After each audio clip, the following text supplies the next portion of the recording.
Greetings, Internet. Welcome to But I'm Still a Good Person by Vince Nicholas. I'm Vince Nicholas. I'm joined by my sparkling wifey, Carolyn Nicholas. Hi. Hello, honey.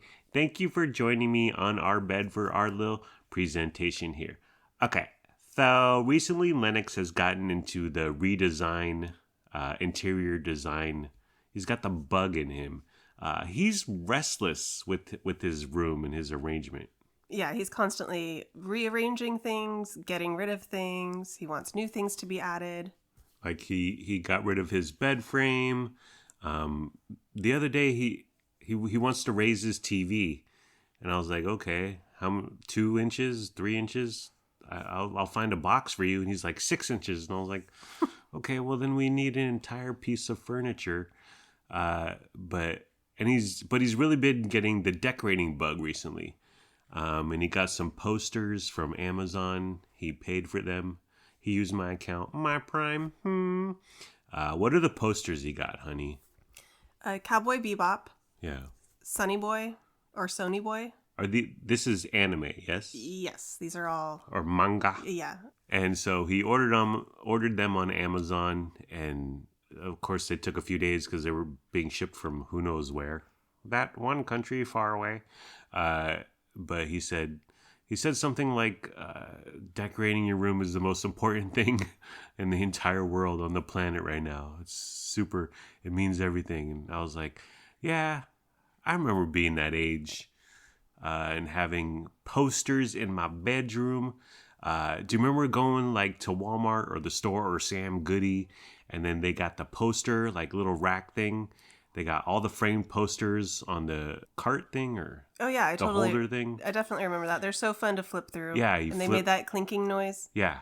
Yeah. And then you're like, oh, I like this NSYNC poster. And you go down F16 and then you go down and you grab it all rolled up all tight. And it made me think about my posters growing up and your posters growing up. What kind of poster did you have growing up as a kid, honey? I had a big Ricky Martin poster. Oh. And how old were you? A teenager, high school. Every teenage girl's dream. But now that we know the truth, every teenage boy's dream, it should have been more like, am I right? I also had, I had a Romeo and Juliet poster. Mm-hmm. I had a big framed picture of the New York City skyline. Had you been there? Not at that point. I did go for the first time. I was 16 or 17. It was a picture. It wasn't like a drawing. Right. It was a photograph. Did you think, I'm going to make it on Broadway one day? I'll show him.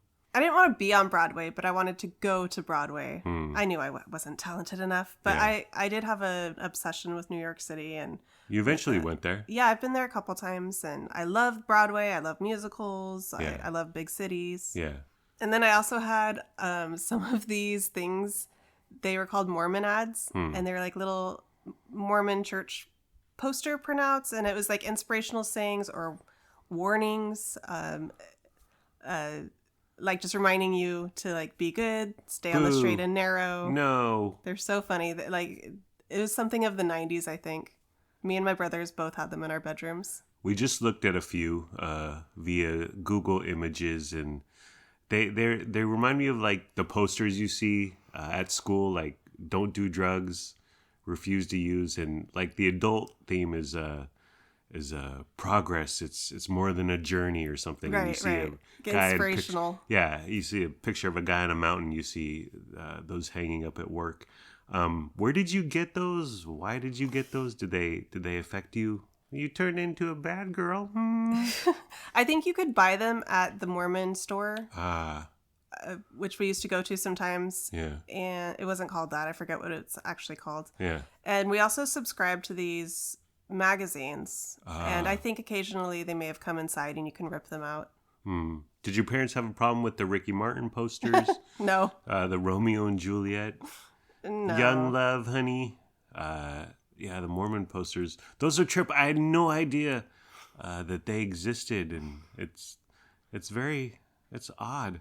Do any of your/our nieces or nephews are they still a thing? Do you know? I'm not sure. I wonder how they seem dated, and your propaganda goes digital at some point. My posters varied throughout the years. So when I was like elementary school, I did sports posters, like Bo Jackson, the black and blue poster, iconic, infamous. And he played two sports, honey, professionally. Football for the Raiders and baseball for the Kansas City Royals. Yeah, Deion Sanders did the two-sport thing, but he just dabbled. He was no Bo Jackson. Bo Jackson was a powerhouse back in the day, especially if you played him as in Tecmo Bowl. If you were the Raiders and you just handed it to Bo Jackson, the best video game football player in history of all time. And then when I got into high school, the exact opposite of Mormon ads, I had a bunch of posters of scantily clad women in bikinis hanging on my wall to broadcast my heterosexuality, honey. Did that need to be proved? Yes, because Grandma Teen and Grandpa Curtis were wondering, if you know what I'm saying. And then in my 20s, I moved on to music and movies, Jay-Z, Method Man, Pulp Fiction, Goodfellas, stuff like that. But did you ever frame them or did you just do thumbtacks? Just thumbtacks. Yeah. The framed ones were fancy. That's because people still do have them these days. I think if I had a man cave, I'd throw up a Goodfellas Scorsese poster. I'd frame it. But Ricky Martin versus Bo Jackson, honey. Who wins? Ricky still looks great, by the way. Yeah. Still hecka handsome. What does Bo Jackson look like? We get a little older. We put on a few. Okay. But Ricky's kept it together. Ricky Martin wins. I like the Romeo and Juliet. Peak Leo DiCaprio. And peak Claire Danes, by the way. And oop. Okay.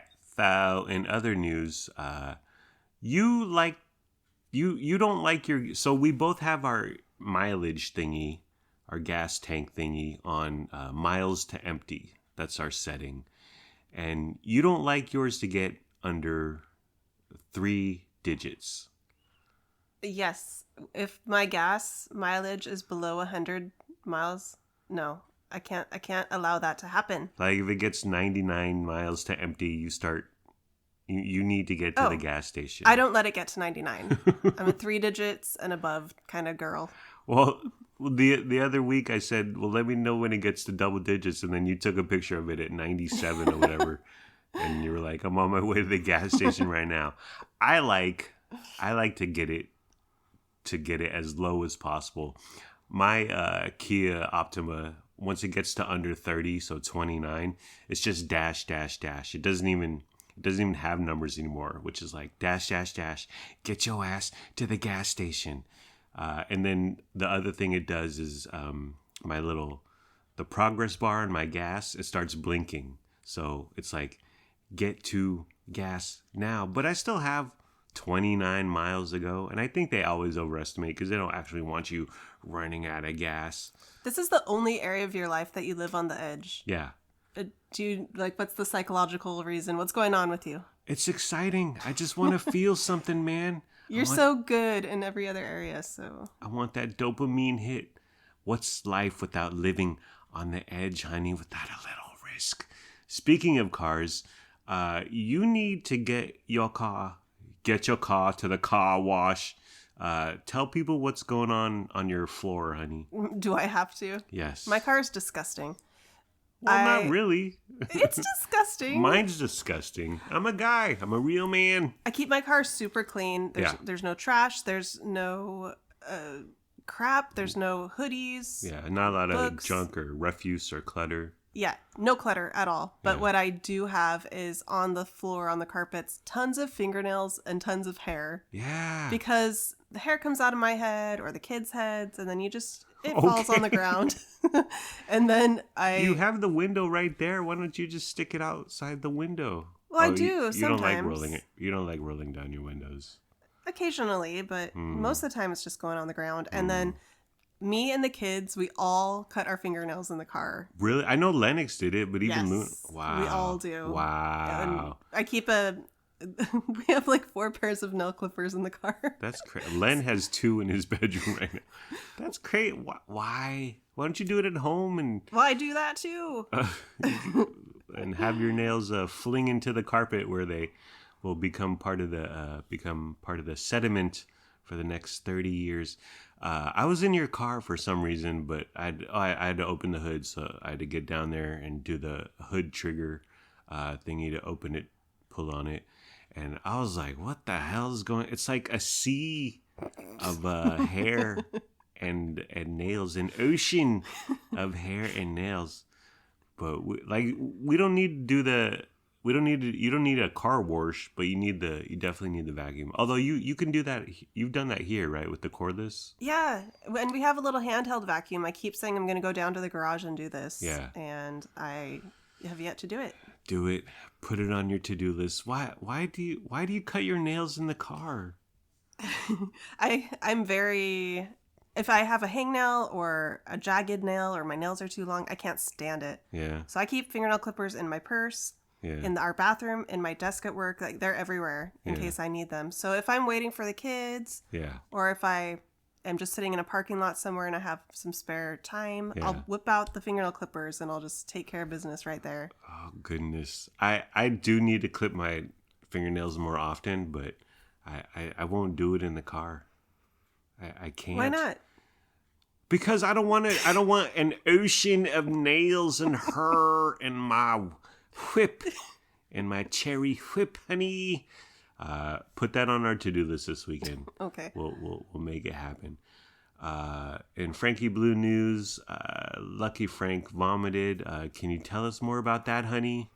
He made a weird yell, and then he ran down the stairs and vomited right by our front door. His pre-puke noise, it's scary. You know something bad is about to happen. Can you do one? You feel like he's about to go through an exorcism, and it's nice he gives us a warning. Okay, that's true. There's a hurricane coming. Here's 5-second warning. Well, I always think the worst, but then a little vomit, that's fine. You cleaned it up, honey. I did. Appreciate that. Thank you. Another Frankie Blue news. So me and him were hanging out in the kitchen, and he was meowing and whining and hungry. But there was a spider on the floor, so I kept pointing at it because Frankie loves to mess with spiders, to chase spiders, to eat spiders, insects in general. That's one of his few hobbies. So I'm like pointing to the spider. I'm like, Frankie, look, it's a spider, trying to get his attention to the spider. And the spider's kind of running around, kind of sitting there, sitting there. But he wouldn't even he paid no mind to my trying to divert his attention to the spider, to something he would have fun with. Why can't he just have a little fun? He's too dumb for fun. That's true. He's very dumb. We started recycling our plastic bags. So for years we put them in the recycling, but then recently you've learned that you're not supposed to put plastic bags in the recycling. Waste Management sent out this long announcement with all these do's and don'ts, these warnings. It was a very stern letter. Yeah. And you're not supposed to put plastic bags in the recycling. Why not? Trash only. Why not? I think it's ridiculous. It is. But I do what my wife says. So we started. Well, we went to Lowe's because there's not a good website or search engine to where can I recycle plastic bags. But I just read that big box major retailers have the giant boxes up front near the entrance, and we've walked by them a million times. Everyone's walked by them, but you pay them no mind. So we drove to Lowe's, and then Lowe's didn't have it. So I walked in with a couple plastic bags, and I said, "Hey, do you guys have a recycle thing?" And the guy was like, "No, but you could just throw it in our regular trash." And I was like, "All right." But you verified that Target has these recycle box things for plastic bags, so that will be part of our our round 2 of errands on Saturday. We're going to go by the Target and give away plastic bags. It's a lot to ask, honey. Blame waste management. Blame the environment. There's still no bird poop on our balcony, and I had a balloon up there, and it lasted for about a month, but it died, and so we left it out there just dead on the floor on the balcony, just to keep intimidating the birds. But you removed the balloon a few days ago. Still no bird poop. I think we're free and clear, honey. I hope so, but it's good to know we have such an easy solution if it happens again. Yeah, definitely. Easy and cheap. What's going on with your plants, honey? You had 3 plants out on the balcony. Yeah, the plants in my little planter boxes, they're dead. They're gone. I finally threw them away because they were just wilted and brown out there. Well, 2 were DOA. One was sliving, right? I could have revived one, but I just gave it up. I'm gonna replace them, all 3 new ones. Okay. When? Soon. Okay. It's really hot right now still. So you're thinking next month? Maybe, yeah. Yeah, for sure. Sounds good. Oh, Lord. And some crap we've been watching. Fit for TV, the reality of The Biggest Loser. Biggest Loser was on 17 seasons, 2004 to 2016. It's on Netflix. 3 episodes, 40 minutes each. Breezy. Oh, yeah. Easy to watch. We watched all 3 in one night. One night. Because it was just like, let's keep going. 40 minutes. And it was a ton of fun. What'd you think about Fit for TV? Terrible title, by the way. Thoughts, feelings, comments, reflections, honey? It was really entertaining, and I really enjoyed watching it. Yeah. I did watch The Biggest Loser back when it was airing originally, like 2004, 2005, etc. Yeah. And so it was fun to go back and see, oh, yeah, I remember this. I remember that. Mm-hmm. I remember watching it when I was younger. Some behind the scenes stuff that I thought was fascinating. Because I never watched it, but of course I was aware of it. It was a phenomena. J.D. Roth, one of the producers / creators, who is a ginger and you would recognize from that game show on Nickelodeon, I believe, Funhouse. He hosted it, but now he's got his hand in a ton of TV shows, and he creates a ton of TV shows, and he's behind a ton of TV shows. But J.D. Roth blatantly came out and said, we don't want fat, happy people. He said, we're not looking for people who are overweight and happy. We were looking for people who were overweight and unhappy. And I thought, that's a good TV guy. That's a good casting, because you don't want someone who's like, fat is beautiful, but no, you want people who are down on their luck and depressed, because that'll make a good television show. Season 1, they had women on there who were 200 pounds, men 300 pounds.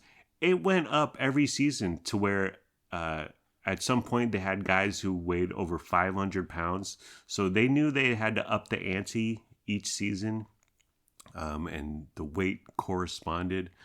The verbal abuse of Bob, Jillian Michaels, and the other guy, Bob Harper, there's his name. It was purely for TV. And Bob Harper at one point says, well, for weight loss, diet is very effective, but that's boring.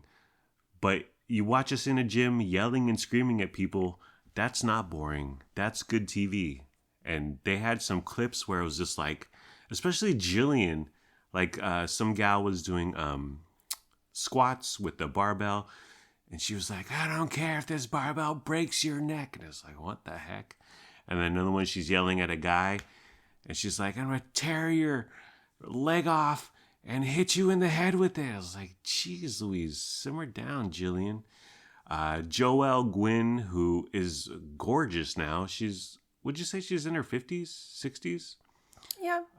But she was really big when she got on the show, lost the weight, has kept the weight off. She's beautiful now. But she's talking to the camera, and they show a clip of her and her friend, also a large woman, and they're messing around on some exercise equipment, and the trainers aren't around, and they don't know what they're doing, and they look silly, they look foolish. And Joelle Gwynn says to the camera, she was like, at one point, was the show trying to make me look like a loser? And I was like, yeah, Joelle, that's in the title, and it's a television show. And yes, they wanted you to look like a loser. We wanted you to look like a loser. That's what good TV is. Some accusations flung in the special. They made them sign their contract really fast. Oh, can we get a lawyer? Yeah, you can get a lawyer, but we got 100 people behind you who would kill to be on the show. Oh my gosh, they made us sign a contract without legal consultation. Who cares? One gal was, the show was about to start, so she's like, okay, I'm going to get going. I'm going to start losing weight before the show, get my diet on track, get exercise on track. And the producer was like, no, gain weight beforehand. Indulge, imbibe. Well, again, going back to that will make it a better show. Maybe the most controversial accusation is they didn't make them, but they gave them some caffeine pills, the Stacker brand energy caffeine pills. And Jillian Michaels defended herself and all. Who cares? Why is that a thing? That doctor cared. The doctor that consulted on the show. Huzenga. He banned coffee for all the contestants and caffeine, and so this was happening behind his back. And so what? I was just like, okay, that's the best you can do. When the show started in 2004, obesity rate in America was mid-20s, 20%-ish, somewhere in there. And there's all this talk about, Biggest Loser opened the conversation and motivated people and inspired people, and it let us talk about weight loss and obesity. And the current obesity rate in America is 45%. So the Biggest Loser didn't do jack for our obesity rate. That stuns me. 45 out of 100 people are considered obese, and the increase from 21 years ago. That is alarming. That's a short period of time to have it more than double. Oh yeah, that's crazy. I blame the Biggest Loser. Bob Harper is currently in a row with Jillian. He had a heart attack. He heard from everyone in his life, well wishes and get better and whatever, except he didn't hear from Jillian. Ooh, controversial. One of the bigger guys. They did a study, and of 14 of the Biggest Loser contestants, and they found that all but one of them gained the weight back, and 4 were heavier than when they went on the show. One guy makes a point. I forget his name. He's a big guy now. He's actually bigger than he used to be. But he said there should be aftercare. They should be buying us gym memberships. They should have therapists for us to talk to, psychiatrists, whatever. And one of the producers / creators said, dude, we're a TV show. We don't have that budget. I don't believe that. We don't have that budget. We don't have that money. We just don't have that capacity. We're a TV show, dude. We used you and abused you. Okay, he didn't say that, but it's like, yeah, we're done with you. We exploited you and made fun of your overweightness, and now we kick you straight to the curb. Overall, excellent documentary. Fun. I love seeing behind the scenes. They had that one gal, Tracy, who nearly died on day one because they were like, okay, if you want to be in a Biggest Loser, run a mile. And so she was gung-ho. She took off, and about 3/4 of the way, she just collapsed, and the other contestants pulled her across the finish line. But she had all these medical things. She eventually showed up at the ranch. But now she looks great. And and she was having problems in her marriage. Her husband was cheating on her, and she was like, "Oh, I just got to lose weight. I got to look better." But yeah, that didn't work. that didn't work, lady. But I thought she was a good character. Overall, yeah, excellent documentary. Did you like it, honey? I did. Highly recommend. Yeah, super fun. Okay, well, are we done, honey? Yep. Okay, well, that's the end of the program. It's been fun, but not really. Let's all try a little harder next time. Like, comment, subscribe, follow, review, and rate, or don't. Do whatever you want. You're a grown-up. Make your own decisions. Do what's best for your family. Please be sure to use our promo code for the car wash on West Capitol Avenue. We don't have a promo code for the car wash on West Capitol Avenue. Goodbye, my parasocial podcast friends. I love you. My wife and I love you. We hope you have a good day today and tomorrow. And sure, she may cut her nails and drop her hairs onto her car floor. When's the last time you vacuumed that bad boy? I don't know. Okay. It's been several months. Oh, yeah. Yeah. It's far too long. Okay, we'll get you out there. But she's still a good person, and we're still good people. Thank you for caring. Thank you for sharing. Thank you for listening. We hope you have a wonderful day / night. Bye-bye. And oop. Ooh. We got chicken. Is that crispy, juicy tender? I can't eat no longer. And oop.